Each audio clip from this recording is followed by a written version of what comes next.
Hey everybody, it's Justin the Diabetic, and this week is going to be my 1 month update with the Omnipod 5 system. I've been on the Omnipod 5 for a little over a month now, I do believe. I haven't looked at the calendar to confirm that.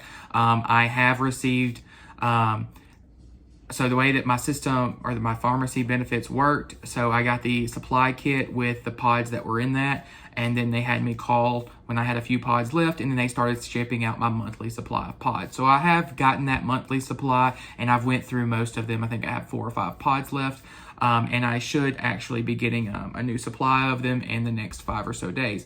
So let's dive into some things that I've learned about the Omnipod 5. So first off, sorry, I had to gather my thoughts. First off, some people have wondered if when the pod expires, does it expire? I lucked out and saw a Facebook post after I accidentally left my house to go have dinner plans with some people, and my pod expired on the way. Luckily, it does not expire. So I did do some testing yesterday for you guys, and I wanted to see how long after the pod expiration could you push the pod. I still had a significant amount of insulin left in my pod because I've been experimenting with some different types of fasting over the past week. So I'm willing to bet about 100 units of insulin left in that pod. So I wanted to push it and see how long I could go with that pod. So my pod expired yesterday at about 12:30 noon time, and I was able to go to 8:30 the following night. Exactly 8 hours after the pod was supposed to expire, it died, quote unquote, started screaming the alarm that the pod was expired, change pod now, and I went ahead and I changed my pod. So I'm very impressed that we do have that 8-hour safety window in there. Me personally, I try to estimate how much insulin I'm going to use in the time of that pod, and then hopefully by the time that my pod expires, it's empty and I go ahead and change it. But like I said, I have been experimenting with some different types of fasting, and I think that's been really putting my Omnipod 5 system through the ringer as far as some testing on what the system's comfortable with. So let's explain what I've been doing. So today I made it 44 hours on fasting. No eating, nothing but strictly water. My body feels great. The Omnipod 5 did amazing. My blood glucose didn't drop below 90. It did very well at maintaining between 90 and 140 is where it consistently tried to stay. My target range is at the 110 with corrections to be made above 110. So I think the pump did very well with that.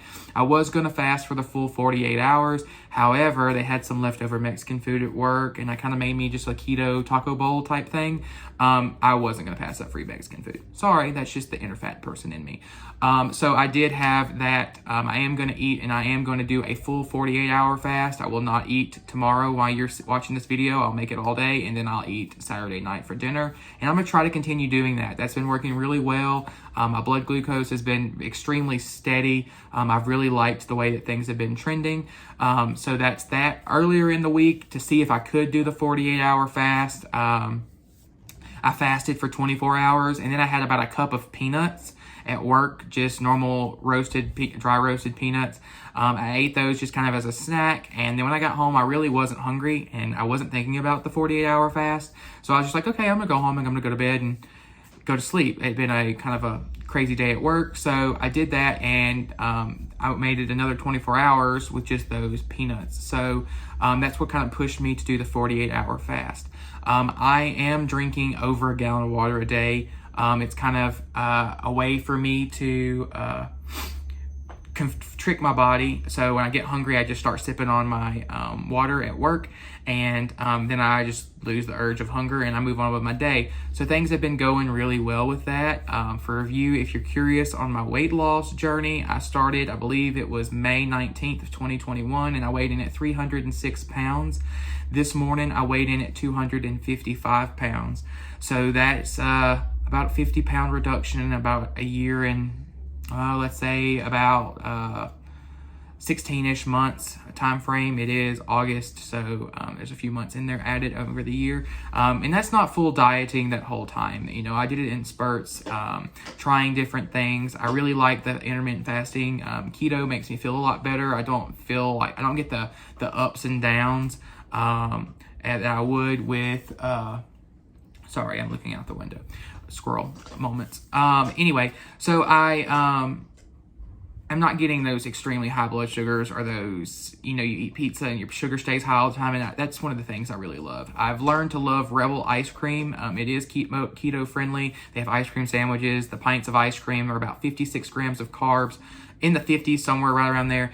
And keto wise, it's like 4 to 8 grams of carbs per pint. So those do extremely well with my blood sugar. I would highly recommend you try to find some if you like ice cream. Snickerdoodle, they have a salted caramel or caramel, however you want to pronounce it. That's my new fave.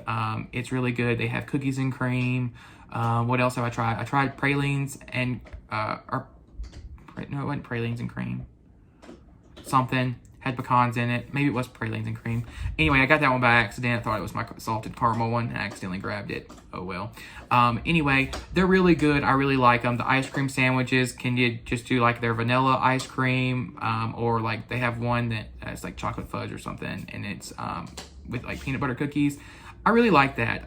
That's really helped my sweet tooth when I really want something, and it, you know, besides me programming for the pump for what the carbs say on the pint, it does really well with what I need it to. Okay, sorry, Shadow was barking. She never barks, so I got curious.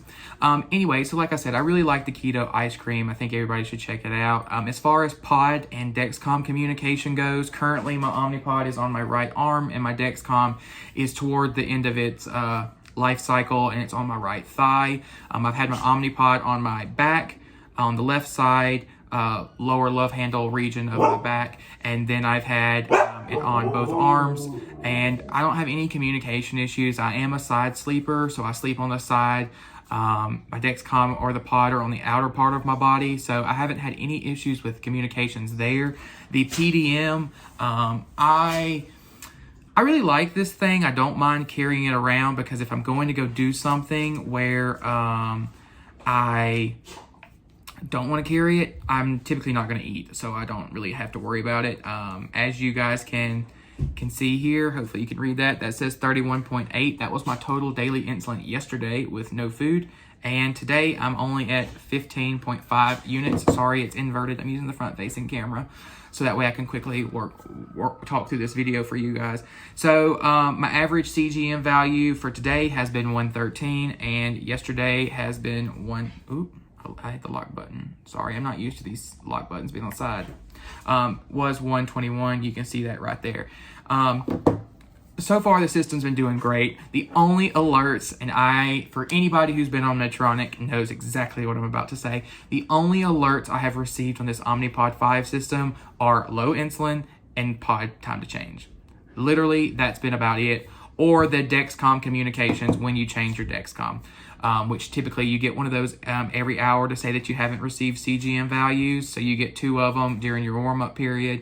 Honestly, guys, that's only the only alerts that I've gotten. Sorry, Huskies, they're constantly crazy. Anyway, so I think the Omnipod 5 has been doing a really great job as far as what I need it to.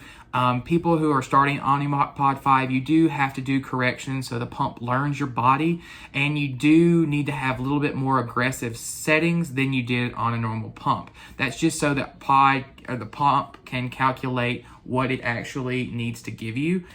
So that's kind of my recommendation for it. Me personally, my insulin sensitivity is a little lower on an automatic system, as well as my carb ratio and my basals are a little higher.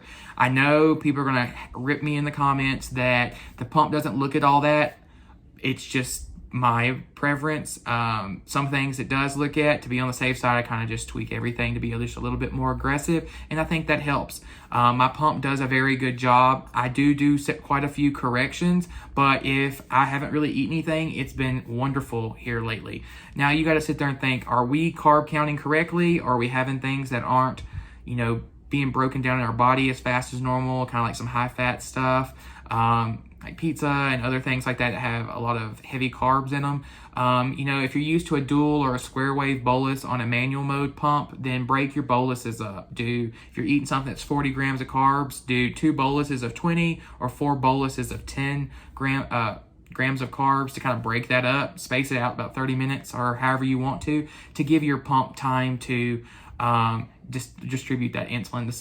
You're just doing the same thing that a normal pump would do that had dual or square wave bolus. You're just doing it yourself, and the pump's not doing it for you. It's a little bit more work, but the automatic mode, as far as when you're not necessarily eating, I think is beneficial.